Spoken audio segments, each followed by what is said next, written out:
Saludo mi gente. It's been a minute since I've been on here and I just wanted to pop on. How you doing? How's everything going?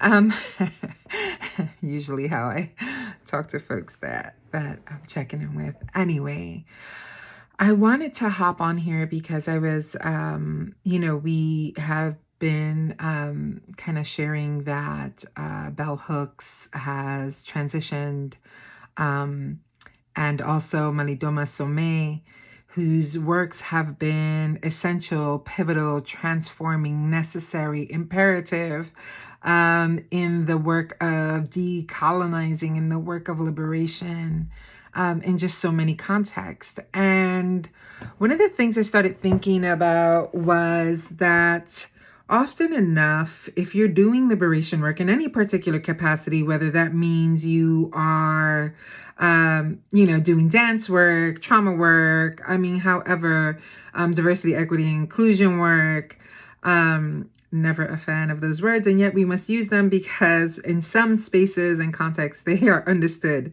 And so as I was thinking about them, may their memory be a blessing and may their courage be the medicine that we allow ourselves to be infused and imbued with to do the work that we're here to do. And so it got me thinking about how often we show up to do healing work and we show up to do this liberation work and transformative work. At least in my experience, and I'll speak for myself, not because it seems like an intellectual do good change work in the world. It's because I know the story in my body. I know the story in my family. I know the experience and the lived experience, and in some ways have been close and in relationship with family whose experience may be different, but have been a close witness and impacted by it. And so, which often happens in families when there are multiple identities and or intersections, experiences can be entirely different, and it could be your family. And so the impetus, the desire to show up and do work and say what needs to be said, because I think often enough that's been kind of the piece, right? To speak fiercely from a place of experience and not just like some external disconnected thing. And in doing that, we take on this work probably pretty young in our lives. And if you are an activist who goes out into the streets and protests, et cetera, et cetera, et cetera, or you're working in the structures, in the systems to dismantle or deconstruct, you don't often get to tend to your stuff. You don't often get to tend to yourself. You don't often get to tend to, in the same way, with the same amount of energy, what you need, or notice sometimes what you're missing and what you're needing. And I thought deeply about the works that Malidoma put out and that Bell has put out in the world, and these seminal works to call us home, to bring us back to center, to root us and anchor us.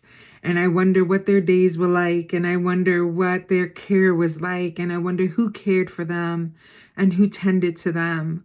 Recognizing that often enough, if you're showing up and your platform amplifies, there's a lot of attention, and that attention doesn't often allow you to have the silence or the reflection for yourself and what you need.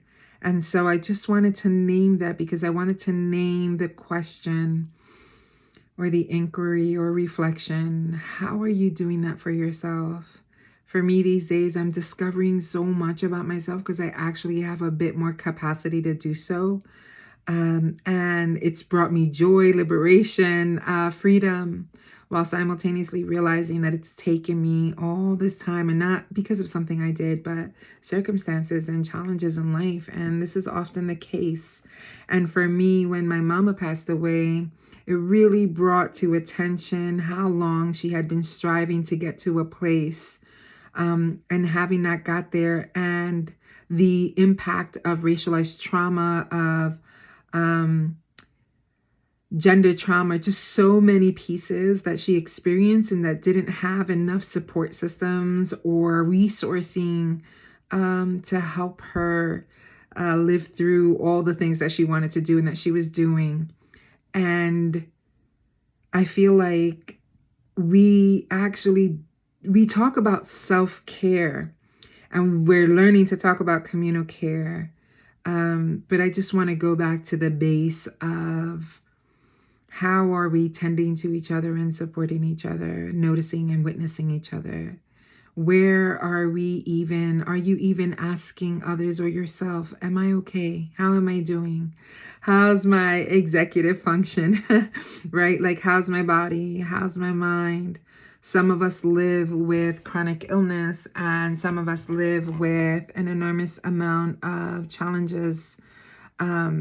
Whether they are a byproduct of trauma or one is born with it, it doesn't even matter anymore.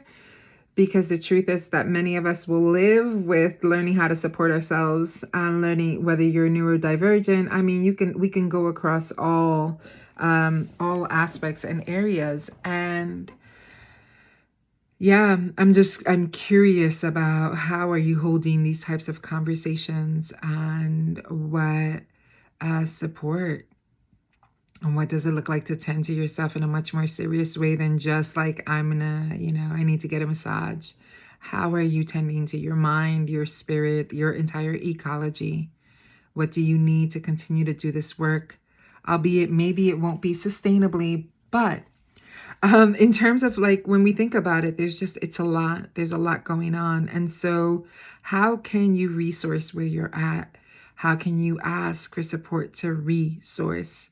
And how can we become much more interdependent, which is for some of us a journey, learning to ask for help. Sometimes you don't even know what you need. And so just taking the time to be a little bit more reflective in this, present, noticing each other, naming each other's struggles without trying to move it too quick. Because your work is needed in the world, but not at the sacrifice of your beingness, your ecology, your wellness. That's an old paradigm that can no longer be present. And I don't think it's martyrdom. I really think that for many of us, and I know for me, we just haven't had that type of communal support in that way. And so you learn to do what you have to do, when you have to do it, at whatever expense you need to do it at. So I just wanted to drop in and just ask, how are you being, and where can you bring more attention to yourself and support and care? Yeah, that's it. I love you. I'm so glad to come on and hop on here. Fingers crossed I'll be able to do this just a bit more often and have a bit more capacity for it.